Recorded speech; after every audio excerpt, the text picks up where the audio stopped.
Hi friends, ಎಲ್ರಿಗೂ ನಮಸ್ತೆ. Welcome back to Deepika lifestyle and blogs. ಎಲ್ಲರೂ ಹೇಗಿದ್ದೀರಾ? ನಾನು ಚೆನ್ನಾಗಿದ್ದೀನಿ. ಐ ಹೋಪ್ ನೀವೆಲ್ಲರೂ ಚೆನ್ನಾಗಿದ್ದೀರಾ ಅಂತ ಅಂದ್ಕೊಂಡಿದ್ದೀನಿ.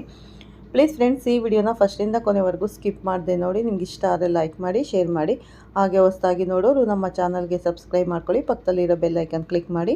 ನಾವು ಹಾಕೋ ಪ್ರತಿಯೊಂದು ವಿಡಿಯೋ ನೋಟಿಫಿಕೇಷನ್ಗೆ ಬರುತ್ತೆ, ತಕ್ಷಣ ನೋಡ್ಬೋದು. ಹಾಗೆ ಈ ವಿಡಿಯೋ ಇಷ್ಟ ಆದರೆ ಓಂ ಶನೀಶ್ವರಾಯ ನಮಃ ಅಂತ ಒಂದು ಕಮೆಂಟ್ ಕೊಡೋದನ್ನು ಖಂಡಿತ ಮರಿಬೇಡಿ ಸ್ನೇಹಿತರೆ. ನಾನು ಇವಾಗ ತಿಳಿಸ್ಕೊಡ್ತೀನಿ ಕುಂಭರಾಶಿ ಬಗ್ಗೆ. ಈ ವಿಡಿಯೋನ ಫಸ್ಟಿಂದ ಕೊನೆವರೆಗೂ ಸ್ಕಿಪ್ ಮಾಡದೆ ನೋಡಿ. ಹಾಗೆಯೇ ಈ ವಿಡಿಯೋವನ್ನು ಕುಂಭರಾಶಿಯ ಸ್ನೇಹಿತರಿಗೆ, ಸಂಬಂಧಿಕರಿಗೆ ಶೇರ್ ಮಾಡೋದನ್ನು ಖಂಡಿತ ಮರಿಬೇಡಿ. ಬನ್ನಿ ವಿಡಿಯೋನ ಸ್ಟಾರ್ಟ್ ಮಾಡೋಣ. ಜುಲೈ 20ರಿಂದ 26ರವರೆಗಿನ ಕುಂಭರಾಶಿಯ ಭವಿಷ್ಯದ ನೀಲನಕ್ಷೆಯನ್ನು ಬಿಚ್ಚಿಡುವ ಈ ವಿಶೇಷ ವಿಶ್ಲೇಷಣೆಗೆ ಸ್ವಾಗತ. ಮೂಲ ಮಾಹಿತಿಯ ಪ್ರಕಾರ ಶನಿದೇವರ ನಿರಂತರ ಕೃಪೆ ಈ ವಾರ ಏನೆಲ್ಲ ಚಮತ್ಕಾರ ಮಾಡಲಿದೆ ಅಂತ ನೋಡೋಣ ಬನ್ನಿ. ನಾವಿಂದು ಆಳವಾಗಿ ನೋಡಲಿದ್ದೇವೆ. ತಡ ಮಾಡೋದು ಬೇಡ ಸ್ನೇಹಿತರೆ, ನೇರವಾಗಿ ವಿಷಯಕ್ಕೆ ಬರೋಣ ಬನ್ನಿ. ಈ ವಿಶ್ಲೇಷಣೆಯಲ್ಲಿ ನಾವು ಮುಖ್ಯವಾಗಿ 6 ವಿಚಾರಗಳನ್ನು ಕವರ್ ಮಾಡಲಿದ್ದೇನೆ. ಕುಂಭರಾಶಿಯವರಿಗೆ ಈ ವಾರದ ಮಹತ್ವ ವೃತ್ತಿ, ವ್ಯಾಪಾರ, ಕುಟುಂಬ, ಪ್ರೀತಿ, ಆರೋಗ್ಯ, ಆಮೇಲೆ ಕೆಲವೊಂದು ಪ್ರಮುಖ ಎಚ್ಚರಿಕೆಗಳು ಹಾಗೂ ಕೊನೆಯದಾಗಿ ಸರಳ ಪರಿಹಾರಗಳು. ಇಷ್ಟೆಲ್ಲ ಅಂಶಗಳನ್ನು ಸಂಕ್ಷಿಪ್ತವಾಗಿ ನೋಡೋಣ. ಮೊದಲನೇ ವಿಭಾಗ, ಕುಂಭರಾಶಿಯ ಪಾಲಿಗೆ ಈ ವಾರದ ಮಹತ್ವ. ಈ ನಿರ್ದಿಷ್ಟ ಸಮಯ ಕೇವಲ ಒಂದು ಸಾಮಾನ್ಯ ವಾರವಂತೂ ಖಂಡಿತ ಅಲ್ಲ ಅಂತ ಮಾಹಿತಿ ಸ್ಪಷ್ಟಪಡಿಸುತ್ತಾ ಇದೆ. ಇಲ್ಲಿ ಅತಿ ಆಸಕ್ತಿದಾಯಕ ಅಂಶ ಏನಂದರೆ, ಈ ವಾರ ನಡೆಯುವ ಒಂದು ಸಣ್ಣ ಘಟನೆ. ಹೌದು, ಕೇವಲ ಒಂದು ಸಣ್ಣ ಘಟನೆ ಮುಂದಿನ ಹಲವು ತಿಂಗಳ ದಿಕ್ಕನ್ನೇ ಬದಲಾಯಿಸುವ ಶಕ್ತಿ ಹೊಂದಿದೆ. ಊಹಿಸಿ, ಈಗ ನೋಡೋಣ. ಅಂದರೆ ಸಣ್ಣ ಪುಟ್ಟ ಬದಲಾವಣೆಗಳು ಕೂಡ ದೀರ್ಘಕಾಲದವರೆಗೆ ಎಷ್ಟೊಂದು ದೊಡ್ಡ ಇಂಪ್ಯಾಕ್ಟ್ ಮಾಡಲಿದೆಯೇ. ಶನಿದೇವರ ನಿಧಾನವಾದ ಆದರೆ ದೃಢವಾದ ಪ್ರಭಾವದಿಂದ ಏನಾಗುತ್ತೆ ಗೊತ್ತಾ, ಬಹುಕಾಲದಿಂದ ನೀವು ಒತ್ತಡಕೊಂಡಿದ್ದ ಕನಸುಗಳು, ಹೊತ್ತಿಕೊಂಡಿದ್ದ ಕನಸುಗಳು ಈಗ ಒಂದು ಸ್ಪಷ್ಟ ರೂಪ ಪಡಿತಾ ಇದೆ. ಅಡಗಿದ್ದ ಕೆಲವು ಸತ್ಯಗಳು ಬೆಳಕಿಗೆ ಬರಲಿದೆ. ಸಂಬಂಧಗಳು ಮತ್ತಷ್ಟು ಗಟ್ಟಿಯಾಗಲಿದೆ. ಜೊತೆಗೆ ಈ ಹಿಂದಿನ ಅಡೆತಡೆಗಳೆಲ್ಲ ನಿವಾರಣೆ ಆಗಲಿದೆ ಅಂತ ವಿಶೇಷ ವಿಶ್ಲೇಷಣೆ ಹೇಳ್ತಿದೆ. ಒಟ್ಟಿನಲ್ಲಿ ಹೇಳೋದಾದರೆ, ಕಳೆದುಕೊಂಡಿದ್ದ ಆತ್ಮವಿಶ್ವಾಸ ಮರಳಿ ಬಂದು ಮತ್ತೆ ಎದ್ದು ನಿಲ್ಲೋಕೆ ಬೇಕಾದ ಶಕ್ತಿ ಸಿಗುವ ಅದ್ಭುತ ಸಮಯವಿದು. ಸರಿ, ಈಗ 2ನೇ ವಿಭಾಗಕ್ಕೆ ಹೋಗೋಣ. ವೃತ್ತಿ, ವ್ಯಾಪಾರ ಮತ್ತು ಹಣಕಾಸು. ಭೌತಿಕ ಪ್ರಪಂಚದಲ್ಲಿ ಈ ವಾರ ಏನೆಲ್ಲ ಬದಲಾವಣೆ ತರಲಿದೆ ಅಂತ ನೋಡೋಣ ಬನ್ನಿ. ಉದ್ಯೋಗದಲ್ಲಿರೋರಿಗೆ ಹೊಸ ಜವಾಬ್ದಾರಿಗಳು ಹೆಗಲೇರಬಹುದು. ಅಯ್ಯೋ ಇದೇನಪ್ಪ ಅಂತ ಆರಂಭದಲ್ಲಿ ಸ್ವಲ್ಪ ಭಾರ ಅನಿಸಿದ್ರು ಭವಿಷ್ಯದಲ್ಲಿ ಇದು ನಿಮಗೆ ದೊಡ್ಡ ಗೌರವ ತಂದುಕೊಡುತ್ತೆ. ಯಾಕಂತಂದರೆ ನಿಮ್ಮ ಮೌನವಾದ ಶ್ರಮವನ್ನು ಮೇಲಧಿಕಾರಿಗಳು ಖಂಡಿತ ಗಮನಿಸುತ್ತಾ ಇದ್ದಾರೆ. ಇನ್ನೂ ಹೊಸ ಕೆಲಸ ಹುಡುಕುತ್ತಾ ಇರೋರಿಗಂತೂ ಸಿಹಿ ಸುದ್ದಿ ಕಾದಿದೆ. ಸಂದರ್ಶನಗಳಲ್ಲಿ ನಿಮ್ಮ ಆತ್ಮವಿಶ್ವಾಸವೇ ನಿಮ್ಮ ಗೆಲುವಿನ ಅಸ್ತ್ರ. ಹಣಕಾಸಿನ ವಿಚಾರಕ್ಕೆ ಬಂದರೆ ಬರದೆ ಬಾಕಿ ಉಳಿದಿದ್ದ ಹಣ ಕೊನೆಗೂ ಕೈ ಸೇರಲಿದೆ. ಆದರೆ ಒಂದು ಸಣ್ಣ ಕಿವಿ ಮಾತು, ಖರ್ಚುಗಳು ಹೆಚ್ಚಾಗೋದ್ರಿಂದ ಅನಗತ್ಯ ವಸ್ತುಗಳನ್ನು ಖರೀದಿಸುವುದನ್ನು ಸ್ವಲ್ಪ ಕಂಟ್ರೋಲ್ ಮಾಡೋದು ಬಹಳ ಮುಖ್ಯ. ವ್ಯಾಪಾರಸ್ಥರಿಗೆ ಮೂಲ ಮಾಹಿತಿಯು ಒಂದು ಸ್ಪಷ್ಟ ಹಾಗೂ ಎಚ್ಚರಿಕೆಯ ಚಿತ್ರಣವನ್ನು ಕೊಡ್ತಾ ಇದೆ. ಒಂದೆಡೆ ಹಣದ ಹರಿವು ಹೆಚ್ಚಾಗಿ ಹೊಸ ಕ್ಲೈಂಟ್ ಸಿಗ್ತಾರೆ. ನಿಂತು ಹೋಗಿದ್ದ ವ್ಯಾಪಾರಗಳೆಲ್ಲ ಗರಿಗೆದರುತ್ತದೆ. ಆದರೆ ಇದೇ ಸಮಯದಲ್ಲಿ ಅತಿ ದೊಡ್ಡ ಅಪಾಯವೂ ಇದೆ. ಯಾವುದೇ ದಾಖಲೆಗಳಿಗೆ ಸಹಿ ಹಾಕುವ ಮುನ್ನ ಅಥವಾ ಯಾರನ್ನೇ ಆಗಲಿ ಕಣ್ಣು ಮುಚ್ಚಿ ನಂಬುವ ಮುನ್ನ 2 ಬಾರಿ ಯೋಚಿಸಲೇಬೇಕು. ಆತುರದ ನಿರ್ಧಾರಗಳು ಅಪಾಯ ತರಬಹುದು. ಹಾಗಾಗಿ ಈಗ ನಿಮ್ಮ ವಿವೇಕವೇ ನಿಮ್ಮ ಅತಿ ದೊಡ್ಡ ಬಲ. ಈಗ 3ನೇ ವಿಭಾಗ, ಕುಟುಂಬ, ಪ್ರೀತಿ ಮತ್ತು ವಿದ್ಯಾರ್ಥಿಗಳು ತಮ್ಮ ಆಂತರಿಕ ವಲಯದಲ್ಲಿ, ನಮ್ಮ ಆಪ್ತರ ಜೊತೆಗಿನ ಒಡನಾಟ ಈ ವಾರ ಹೇಗಿರಲಿದೆ ಅನ್ನೋದನ್ನು ಗಮನಿಸೋಣ. ಮನೆ ವಾತಾವರಣ ಅಂತೂ ತುಂಬಾ ಉಲ್ಲಾಸದಿಂದ ಕೂಡಿರುತ್ತೆ. ಹಿರಿಯರ ಆಶೀರ್ವಾದ ಸಿಗುತ್ತೆ ಹಾಗೂ ದೂರವಾಗಿದ್ದ ಸಂಬಂಧಿಕರ ಜೊತೆ ಮತ್ತೆ ಆತ್ಮೀಯತೆ ಬೆಳೆಯುವ ಸಾಧ್ಯತೆ ಇದೆ. ಮನೆಯಲ್ಲಿ ಶುಭ ಕಾರ್ಯಗಳ ಬಗ್ಗೆ ಚರ್ಚೆಗಳು ನಡೆಯಬಹುದು. ಪ್ರೀತಿಯ ವಿಚಾರದಲ್ಲಿ ಏನಾದರೂ ಸಣ್ಣ ಪುಟ್ಟ ತಪ್ಪು ತಿಳುವಳಿಕೆಗಳಿದ್ದರೆ ಅದನ್ನು ಬಗೆಹರಿಸಿಕೊಳ್ಳೋಕೆ, ಮನಸ್ಸಿನ ಮಾತುಗಳನ್ನು ಹಂಚಿಕೊಳ್ಳೋಕೆ ಇದೇ ರೈಟ್ ಟೈಮ್. ದಂಪತಿಗಳಿಗೆ ನೆಮ್ಮದಿ ಹೆಚ್ಚಾದರೆ ಅವಿವಾಹಿತರಿಗೆ ಶುಭ ವಿವಾಹದ ಮಾತುಕತೆಗಳು ನಡೆಯುವ ಶುಭ ಸೂಚನೆಗಳಿವೆ. ವಿದ್ಯಾರ್ಥಿಗಳಿಗಂತೂ ಇದು ಅಕ್ಷರಶಃ ಅದ್ಭುತವಾದ ಸಮಯ.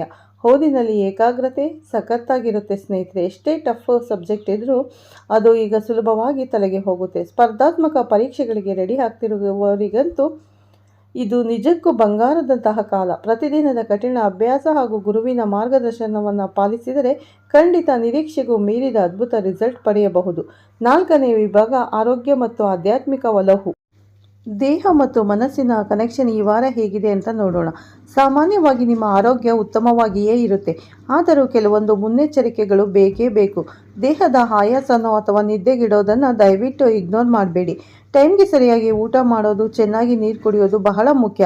ಇದೇ ಟೈಮಲ್ಲಿ ನಿಮ್ಮ ಒಳಮನಸ್ಸು ದೇವರ ಕಡೆಗೆ, ಆಧ್ಯಾತ್ಮದ ಕಡೆಗೆ ಹೆಚ್ಚು ವಾಲುವುದನ್ನು ನೀವು ಗಮನಿಸಬಹುದು. ಬೆಳಗಿನ ಪ್ರಾರ್ಥನೆಗಳು ನಿಮ್ಮ ಮನಸ್ಸಿಗೆ ಎಲ್ಲಿಲ್ಲದ ಸ್ಪಷ್ಟತೆಯನ್ನು ಕೊಟ್ಟು ಅಡೆತಡೆಗಳನ್ನು ನಿಧಾನವಾಗಿ ಕರಗಿಸುತ್ತದೆ ಅಂತ ಮೂಲ ಮಾಹಿತಿ ಹೇಳ್ತಿದೆ. ಮೂಲ ಮಾಹಿತಿಯಲ್ಲಿರುವ ಈ ಒಂದು ಸುಂದರವಾದ ವಾಕ್ಯವನ್ನು ಗಮನಿಸಿ. ಮನಸ್ಸಿನ ಶಾಂತಿಯೇ ಈ ವಾರ ನಿಮ್ಮ ಆರೋಗ್ಯದ ನಿಜವಾದ ಔಷಧ. ಎಷ್ಟೊಂದು ಅದ್ಭುತವಾಗಿದೆ ಅಲ್ವಾ? ಇದು ಈ ವಾರದ ಹೆಲ್ತ್ ಫಿಲಾಸಫಿಯನ್ನೇ ಬಹಳ ಸುಂದರವಾಗಿ ಸಾರಾಂಶಗೊಳಿಸುತ್ತೆ. ಎಲ್ಲಕ್ಕಿಂತ ಹೆಚ್ಚಾಗಿ ನಿಮ್ಮ ಮಾನಸಿಕ ನೆಮ್ಮದಿಗೆ ಪ್ರಥಮ ಆದ್ಯತೆ ನೀಡಬೇಕು ಅನ್ನೋದೇ ಇದರ ಸ್ಪಷ್ಟಾರ್ಥ. 5ನೇ ವಿಭಾಗ ಪ್ರಮುಖ ಎಚ್ಚರಿಕೆ ಮತ್ತು ಅದೃಷ್ಟ. ಯಾವುದೇ ವಿಶ್ಲೇಷಣೆ ತಗೊಂಡ್ರು ಅದರಲ್ಲಿ ಕೆಲವೊಂದು ಎಚ್ಚರಿಕೆಗಳು ಇದ್ದೇ ಇರುತ್ತೆ ಅಲ್ವಾ?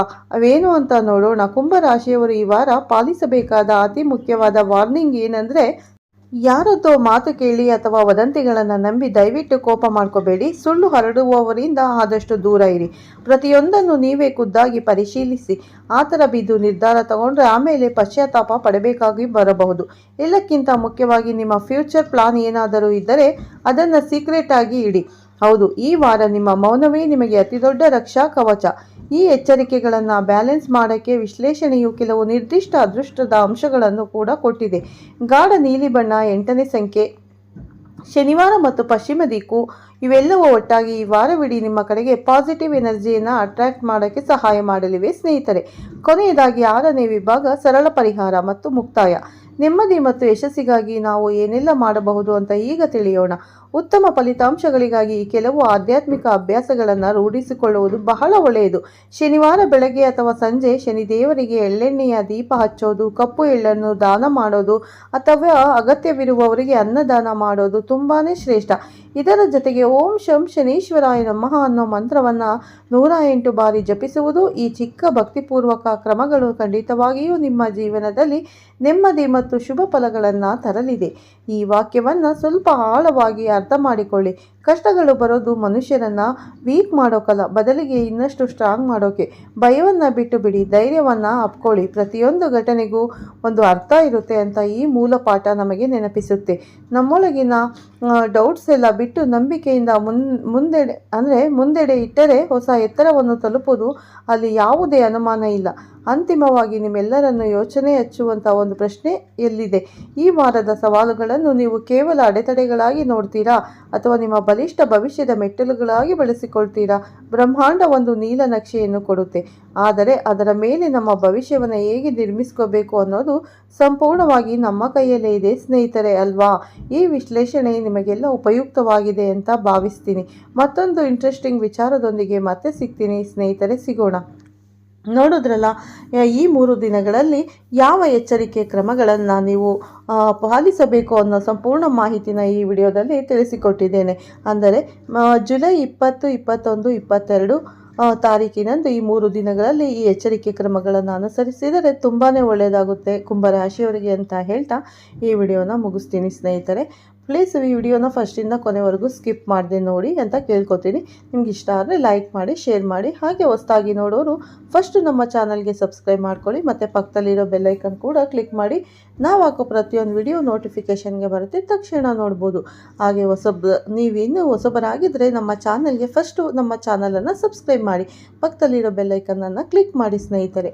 ಓಕೆ, ಈ ವಿಡಿಯೋ ಇಷ್ಟ ಆದರೆ ಓಂ ಶನೇಶ್ವರಾಯ ನಮಃ ಅಂತ ಕಮೆಂಟ್ ಕೊಡೋದನ್ನು ಖಂಡಿತ ಮರಿಬೇಡಿ. ಮತ್ತೆ ಹೊಸ ವಿಚಾರದೊಂದಿಗೆ ಮತ್ತೆ ಮುಂದಿನ ರಾಶಿ ಭವಿಷ್ಯದಲ್ಲಿ ಸಿಗ್ತೀನಿ ಅಂತ ಹೇಳ್ತಾ ಈ ವಿಡಿಯೋನ ಮುಗಿಸ್ತಾ ಇದ್ದೀನಿ. ಈ ವಿಡಿಯೋನ ಪ್ರತಿಯೊಬ್ಬ ಕುಂಭರಾಶಿ ಸ್ನೇಹಿತರಿಗೆ, ಸಂಬಂಧಿಕರಿಗೆ ಶೇರ್ ಮಾಡೋದನ್ನು ಖಂಡಿತ ಮರಿಬೇಡಿ. ಎಲ್ಲರಿಗೂ ಒಳ್ಳೆಯದಾಗಲಿ, ಆ ದೇವರು ಎಲ್ಲರಿಗೂ ಒಳ್ಳೇದು ಮಾಡಲಿ ಅಂತ ಆ ದೇವರಲ್ಲಿ ಪ್ರಾರ್ಥನೆ ಮಾಡ್ತಾ ಈ ವಿಡಿಯೋನ ಮುಗಿಸ್ತಾ ಇದ್ದೀನಿ. ಪ್ರತಿಯೊಬ್ಬರಿಗೂ ಧನ್ಯವಾದಗಳು ಸ್ನೇಹಿತರೆ, ಎಲ್ಲರಿಗೂ ಒಳ್ಳೆಯದಾಗಲಿ.